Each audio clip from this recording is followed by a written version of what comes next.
Assalamualaikum warahmatullahi wabarakatuh. Perkenalkan, nama saya Alvin Krisna Fauzia S dari kelas TI 2 semester 5 dengan NIM atau NRP 1451981.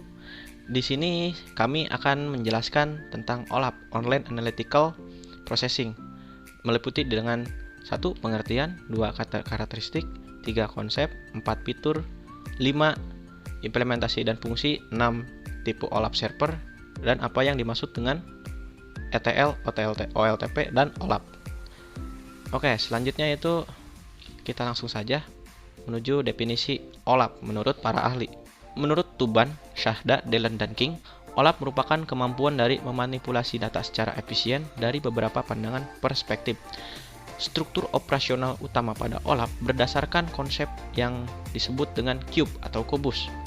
Cube dalam OLAP merupakan struktur data multidimensional, actual or virtual, yang memungkinkan analisis data secara cepat. Susunan data pada kubus berfungsi untuk mengatasi keterbatasan database relasional. Data relasional tidak sesuai untuk analisis secara cepat dan dekat.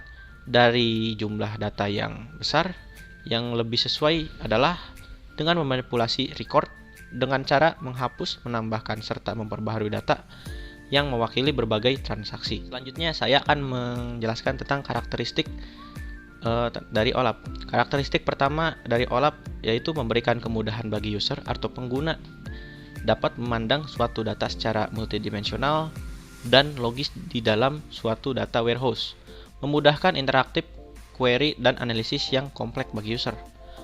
Yang ketiga, memungkinkan user untuk melakukan operasi terhadap data multidimensional. Yang keempat, menyediakan kemampuan untuk melakukan perhitungan dan perbandingan yang rumit. Yang kelima, menyajikan hasil analisis dalam berbagai cara, visualisasi, dan termasuk grafik. Yang selanjutnya, saya akan menjelaskan konsep dari OLAP.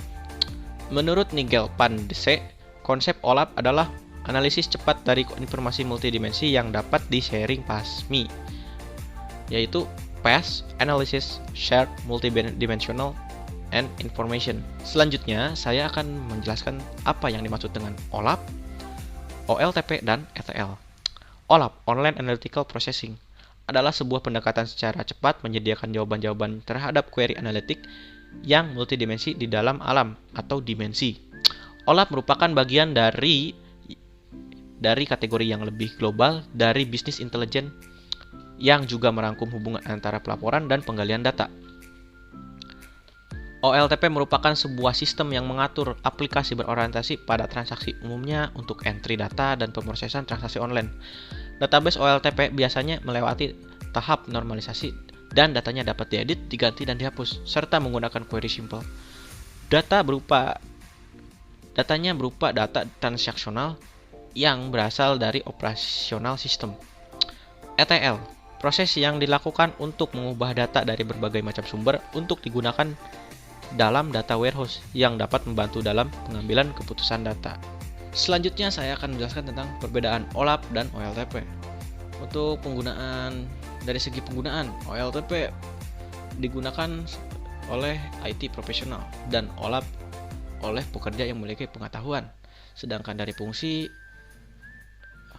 dari OLTP digunakan untuk harian dan fungsi dari OLAP itu untuk pendukung pemilihan. Untuk database desain dari aplikasi dari OLTP menggunakan application oriented, sedangkan OLAP menggunakan subject oriented. Data dari OLTP current, up to date, detailed, path, relational, isolated. Untuk OLAP yaitu menggunakan historical, summarization, multidimensional, integrated, dan consolidated. Untuk penggunaan dari OLTP digunakan sebagai repetitif, sedangkan OLAP sebagai ad hoc. Untuk akses dari OLTP yaitu read or write dan index or hash on prime key. Untuk OLAP itu yaitu menggunakan akses loss options. Untuk unit of work atau kerja unitnya yaitu di OLTP menggunakan simple transaction, sedangkan OLAP menggunakan complex query. Untuk catatan akses, OLTP bisa mencapai puluhan, sedangkan OLAP bisa mencapai jutaan. Untuk user atau pengguna, OLTP bisa mencapai ribuan, sedangkan untuk OLAP bisa mencapai mungkin bisa disebut miliaran mungkin. Untuk database size dari OLTP sendiri itu mencapai 100 MB sampai 100 GB. Sedangkan untuk OLAP itu mencapai 100 GB sampai 100 TB. Oke, cukup sekian untuk penjelasan dari saya. Kurang lebihnya mohon maaf. Untuk selanjutnya akan dijelaskan oleh teman saya.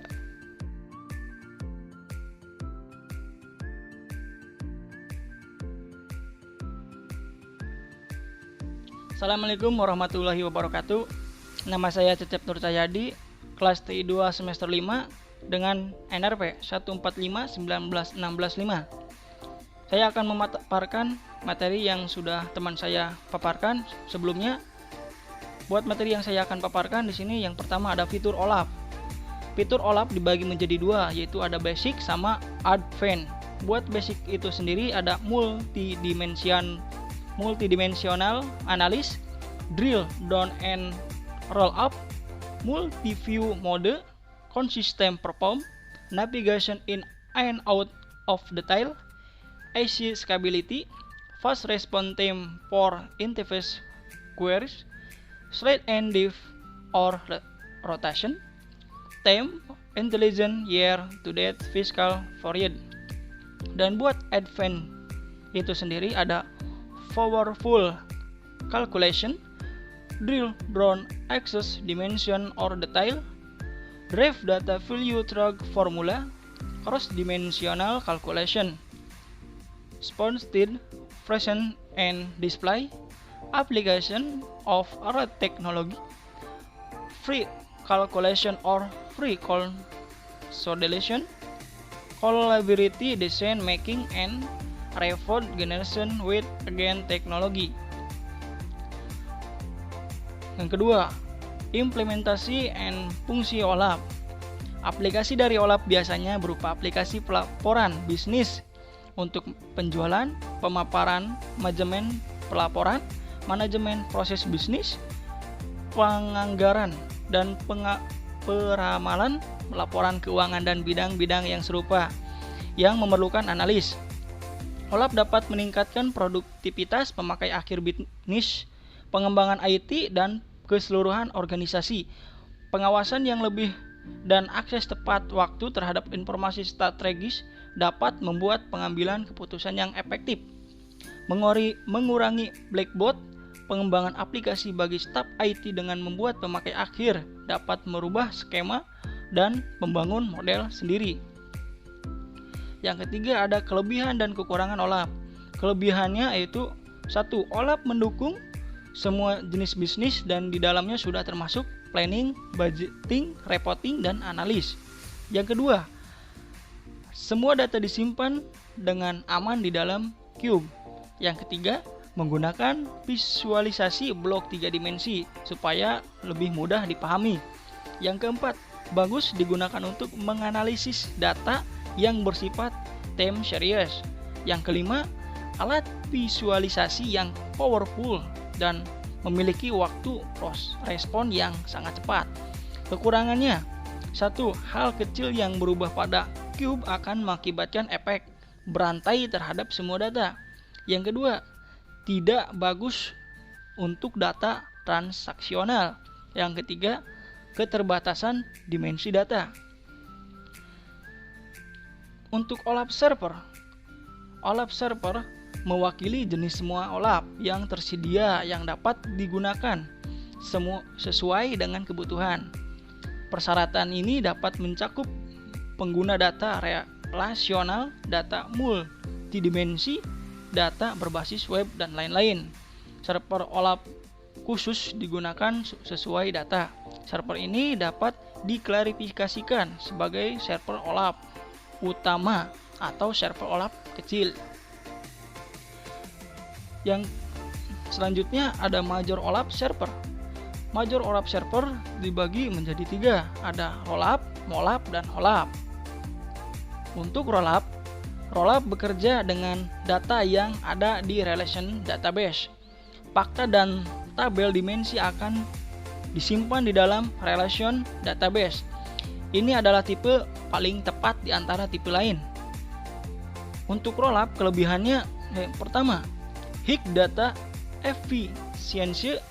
Tipe ini menawarkan akses yang cepat terhadap data karena kinerja query dioptimisasi sedemikian rupa untuk analis data. Yang kedua, high scalability. Tipe ini menawarkan skabilitas tinggi untuk mengelola data dengan jumlah yang sangat besar. Untuk kekurangan rollup itu sendiri ada dua. Yang pertama, membutuhkan sumber daya yang tinggi. Yang kedua, terbatas. Rollup menggunakan relation database dan hanya menggunakan SQL untuk perintah datanya. Untuk mollup menggunakan array-based multidimensional storage, di mana data akan disimpan dalam bentuk array untuk menampilkan multidimensional view. Kelebihan dari mollup: 1. Biasa melakukan perhitungan yang rumit secara cepat karena mollup. 2. Lebih cepat dibanding dengan rollup dari segi penyajian informasi dalam cube. Untuk kekurangannya ada 1, yaitu memiliki tipe data yang terbatas. Mungkin itu saja yang saya paparkan. Akan dilanjut lagi oleh teman saya, yaitu Ade Wiramiharja. Sekian dari saya.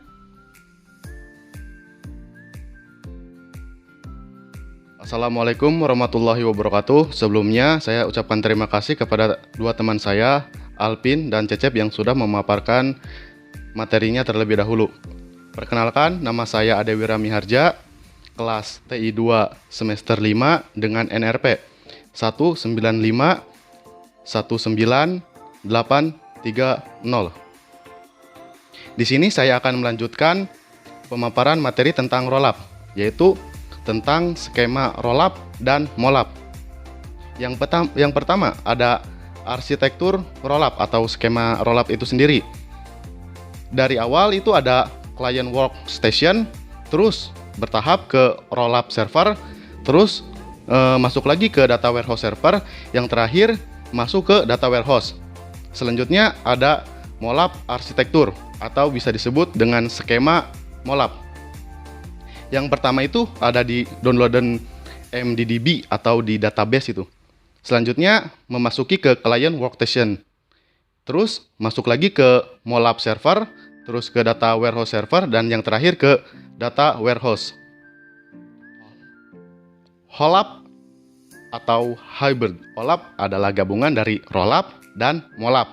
Ini menawarkan perhitungan yang cepat seperti mollup dan skabilitas yang lebih tinggi seperti rollup, serta menawarkan dua jenis basis data. Nah, rollup sendiri mempunyai kelebihan. Yang pertama ada hemat disk. Yang kedua ada performa dan optimalisasi untuk seluruh tipe data. Yang terakhir ada bisa melakukan perhitungan rumit dengan cepat sehingga real time gitu. Nah, rollup juga mempunyai kekurangan. Yang pertama ada tingkat kerumitannya ya lebih tinggi gitu. Terus biaya pembuatannya ya lebih mahal. Terus bisa terjadi kesalah pembuatan bila belum ahli. Nah, ada rollup model atau skemanya gitu. Nah, rollup model ini gabungan dari fiturnya rollup dan fiturnya mollup. Jadi digabungkan menjadi rollup. Kurang lebih modelnya itu seperti itulah. Terus ada minor rollup server. Nah, dalam minor rollup server itu ada WOLAP atau Web Online Analytical Processing. Nah, yang kedua ada MOLAP, Multidimensional Online Analytical Processing. Ya, yang terakhir ada HOLAP, Hybrid Online Analytical Processing. Nah, di minor OLAP server ada yang namanya Web OLAP atau yang singkatannya itu dari OLAP Web. Jadi di singkatnya itu jadi WOLAP. Yang memungkinkan pengguna untuk menggunakan sistem OLAP secara langsung dengan kombinasi browser web dan koneksi internet. Nah, itu juga membuat sistem ini menjadi mudah diakses pengguna karena arsitektur klien servernya. Selain itu, Pengaturan web OLAP sangat mudah karena hanya menggunakan browser web dan koneksi internet. Nah, yang kedua ada mobile OLAP. Sistem OLAP mobile memungkinkan pengguna menggunakan sistem OLAP secara langsung melalui seluler atau smartphone lah. Nah, dengan bantuan fitur akses jarak jauh ini, mobile OLAP dapat digunakan karena hanya perangkat seluler yang memerlukan koneksi internet. Nah, yang terakhir ada desktop OLAP yang bisa disingkat DOLAP, menggunakan konsep fragmentasi data. Artinya, sebagai data dari sumber data seperti database atau data warehouse diekstraksi dalam bentuk fragmen kecil secara terpisah di desktop pengguna dan penemuan pengetahuan dilakukan pada fragmen data tertentu saja. Sekian penjelasan tentang OLAP. Kurang lebihnya kami mohon maaf. Wabillahi taufiq wal hidayah. Wassalamualaikum warahmatullahi wabarakatuh.